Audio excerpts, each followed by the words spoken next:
Have you ever raised your hands, said the words, and felt nothing? Not because Allah wasn't listening, because of something you said without even realizing it. There are 5 phrases, ordinary, everyday phrases, that quietly sabotage the dua before it even leaves your lips. You've probably said at least one of them this week. Maybe. And by the end of this video, you're going to recognize exactly where they show up in your own life. In the way you pray, the way you talk to yourself after a hard day, even the way you complain when you're tired. Because these 5 things aren't rare mistakes. They're quiet ones. The kind that hide inside language that sounds humble, sounds normal, sounds harmless. This isn't superstition. This isn't about magic words that unlock blessings like a code.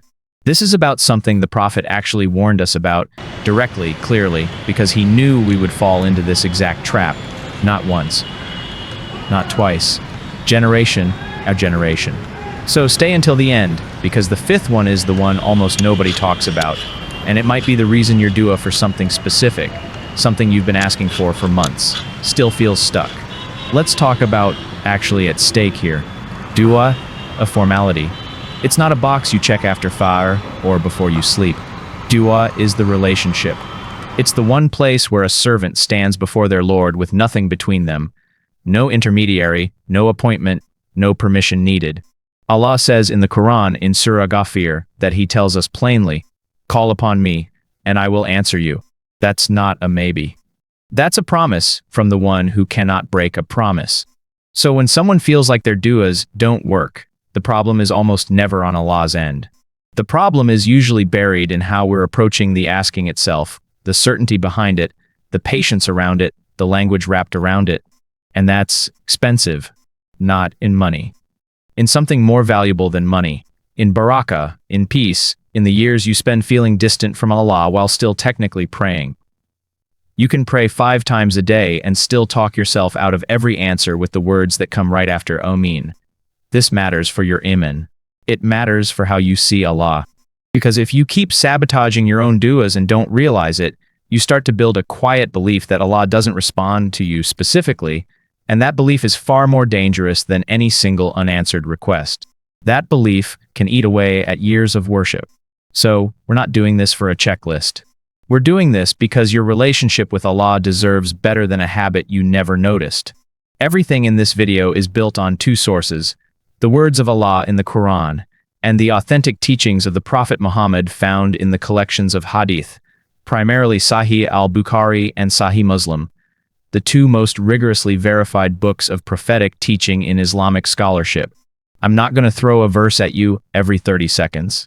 That's not how the Quran was meant to be used, as decoration. Instead, each of these 5 things will be tied to something specific the Prophet said or something Allah revealed, explained simply, without unnecessary Arabic jargon, so you can actually apply it today. Where scholars have nuanced discussions or differing opinions on smaller details, I'll be honest about that too. This isn't about certain. It's about being accurate. To make this real, I want you to meet someone. Let's call him Hamza. Hamza is 24. He works retail, he prays, mostly on time, sometimes late, like a lot of us. He's not a scholar.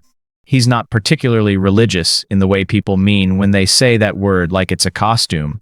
He's just a guy trying to hold his life together. For the past 8 months, Hamza has been making dua for 2 things. His father's health, which has been declining slowly, and some breathing room with the debt that's been sitting on his shoulders since he had to cover his sister's tuition last year. He prays. He cries sometimes, quietly, after Isha, when the apartment is dark and everyone else is asleep. And some nights, without even thinking about it, 5 phrases slip out of his mouth, phrases that feel completely normal to him. He has no idea they're working against him. Let's watch what happens. Here's something that will surprise you. The Prophet specifically told us not to say this, in the actual dua itself. One night, Hamza is praying for his father's recovery. And here's exactly what comes out. "Oh Allah, please heal my father, if it's your will." Sounds humble, right? Sounds respectful. Sounds like the kind of thing a good Muslim is supposed to say. But there's a hadith, recorded in Sahih al-Bukhari, where the Prophet instructed us to do the opposite. He said that when any of you asks Allah for something, you should ask with certainty, not attach if you wish to the request, because nothing forces Allah's hand either way, so there's no need to soften the asking with doubt. Let that sit for a second. Of course, everything happens according to Allah's will. That's not in question, it's the foundation of Islamic belief. But there's a difference between knowing Allah's will governs everything and voicing your own request as if you're only half committed to it. The Prophet wanted us to ask boldly with full yaqin, full certainty, not with one foot already out the door in case the answer is no. Hamza's problem wasn't disbelief. It was a quiet, learned habit of hedging his bets with Allah, the same way he'd hedge with a manager at work, softening a request so it doesn't feel too demanding. But Allah is not a manager you're afraid to ask too much of. You can ask Allah for exactly what you want, with your whole chest, because certainty is not arrogance, it's trust. This one is quieter than the first, and far more common. A week later, Hamza is sitting in his car after a long shift, staring at a text from the hospital about his father's next appointment. He thinks, not says out loud, just thinks, what's even the point of praying about this? It's probably going to change. He's still the dua. His lips move. But something in his chest has already decided the outcome before Allah has. This is despair wearing the costume of realism. Allah addresses this directly in Surah Az-Zumar, where he tells his servants not to lose hope in his mercy, that he forgives everything, that he alone is the forgiving, the merciful. That verse is famous for being about sin, and it is. But scholars have long pointed out that the principle underneath it, never let go of hope in Allah, extends to every form of despair, including despair that a dua will ever be answered. Here's the deeper problem. Despair isn't neutral. It's not just being realistic. In the worldview of the Quran, despairing of Allah's mercy is treated as a serious spiritual state, because it quietly as Allah's power has limits, or that your situation is somehow bigger than his ability to change it. Nothing than that. Hamza wasn't rejecting Islam. He was just exhausted. And exhaustion has a way of dressing itself up as logic. It probably won't happen feels like humility. It's actually a lack of trust wearing humility's clothes. Tawakkul isn't pretending you're not tired. It's asking anyway, especially when you're tired. This is the one most people don't even realize they're doing, because it doesn't feel like giving up. It feels moving on. 3 months into asking Allah for financial relief, Hamza stops making that specific dua. Not because he stopped believing in Allah. He just quietly thought, I've asked enough times. Guess this is just how it's gonna be.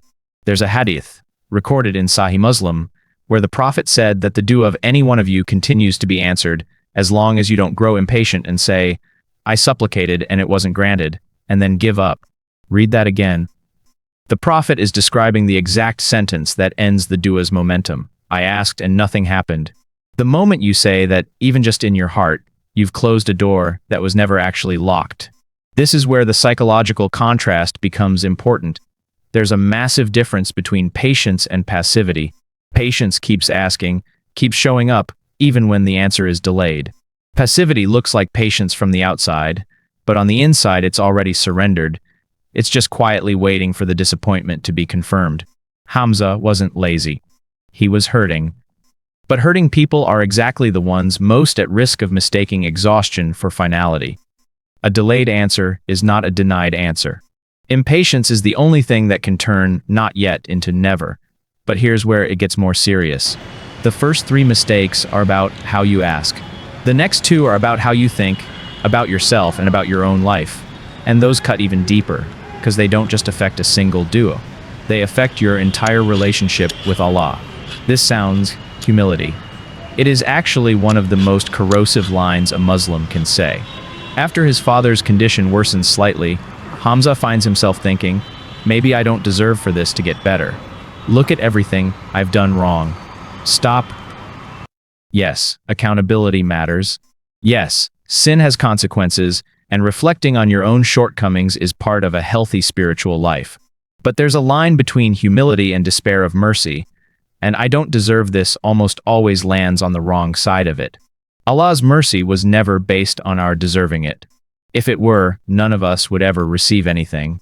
The entire structure of Islamic theology rests on the idea that Allah's mercy exceeds his wrath, that he forgives generously, that he responds to the sinner just as readily as he responds to the one who has done well, sometimes more so, because the sinner's dua is often more sincere, more desperate, more honest.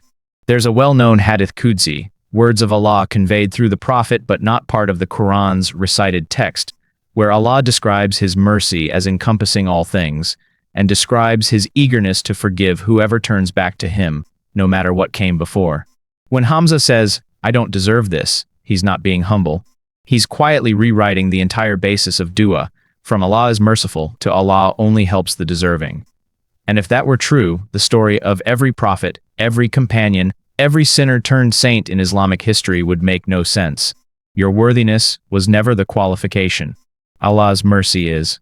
This is the one almost nobody talks about, and it might be the most dangerous of all five, because it doesn't even feel like a dua when you're saying it.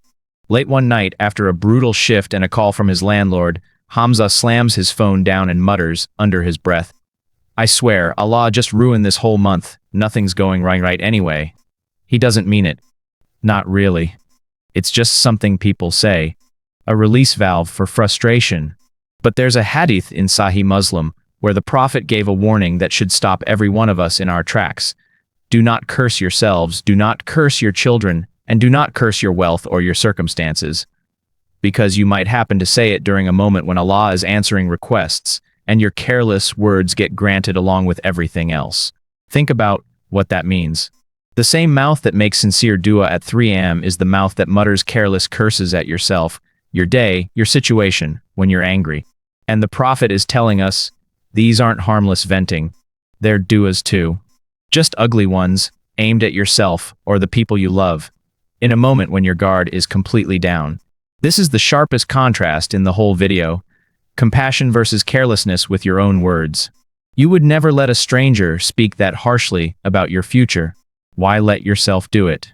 Your tongue doesn't know the difference between a sincere dua and a careless curse. Guard it the same way in both moments. So, does that leave you? Not with guilt, with a framework. Something simple enough to run through your head the next time you're about to open your hands, or the next time frustration is about to open your mouth. Ask yourself, am I asking with certainty, or am I quietly hedging out the back door? Have I already decided this won't work before I even said Amin?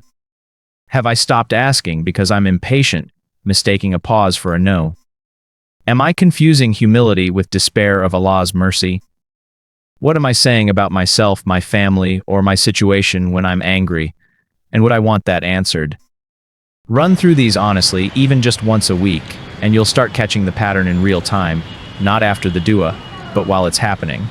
Now, before we go further, let's clear something up, because it would be easy to walk away from this video feeling like you have to speak in some rigid, robotic way every time you pray. That's not the goal. Saying inshallah in your everyday conversations, I'll see you tomorrow, inshallah. We'll finish the project, inshallah. That is not what the hadith about, if you wish, is addressing. That's a completely different, completely encouraged habit rooted in the Quran itself, where Allah instructs the believers to attach their future plans to His will. The hadith we discussed is specifically about the internal certainty of the request itself, not the words inshallah as a phrase. This also doesn't mean you're never allowed to feel discouraged. Feeling tired, feeling low, even crying in frustration, none of that is a sin. The Prophet himself grieved, felt sorrow, felt the weight of hardship. This isn't about suppressing real emotion. It's about not letting that emotion write the final sentence of your dua for you. And it definitely doesn't mean every unanswered dua is your fault. Some things are delayed by wisdom you'll only understand in the akhirah. Some things are replaced with something better than what you asked for. Some duas are stored for you as reward on a day you'll need it more than you need the answer right now. That's not failure. That's mercy operating on a timeline bigger than your patience. The goal here isn't perfection. It's awareness, with mercy toward yourself along the way. So what does Allah actually want you to understand through all of this? It's this: dua was never meant to be transactional. It's not a vending machine where the right words guarantee the right outcome. It's a relationship, one where the asking itself is worship, regardless of when or how the answer comes. When Hamza finally starts noticing these 5 patterns in his own life, the hedged requests, the quiet despair, the impatient giving up. I don't deserve this. The careless words muttered in anger. He doesn't suddenly get everything he wants overnight. His father's health doesn't instantly reverse. The debt done it in a week. But something changes. He starts asking like someone who actually believes he's being heard. He stops treating dua like a formality and starts treating it like the conversation it was always meant to be. And slowly, the distance he'd felt from Allah, the quiet, creeping feeling that his prayers were just words into an empty room, starts to close. That closeness was always the real answer underneath the answer. Every hardship you're carrying right now is an invitation, not a punishment, an invitation, to come closer, to ask with certainty, to be patient without giving up, to hope for mercy you were never owed, and to guard your tongue even when nobody's watching.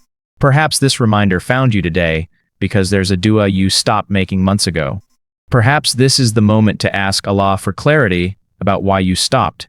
Maybe today is the day you pick it back up, not with hedged, half-hearted words, but with full certainty that the one you're asking has never once stopped listening. Here's what to actually do with everything you just heard. 3 specific things, starting today. First, tonight after your next prayer, make one dua, just one, with 0 hedging. No, if you wish, attached to the request itself. Just ask, plainly and directly, for the thing you actually want. Second, think of one dua you quietly gave up on. Bring it.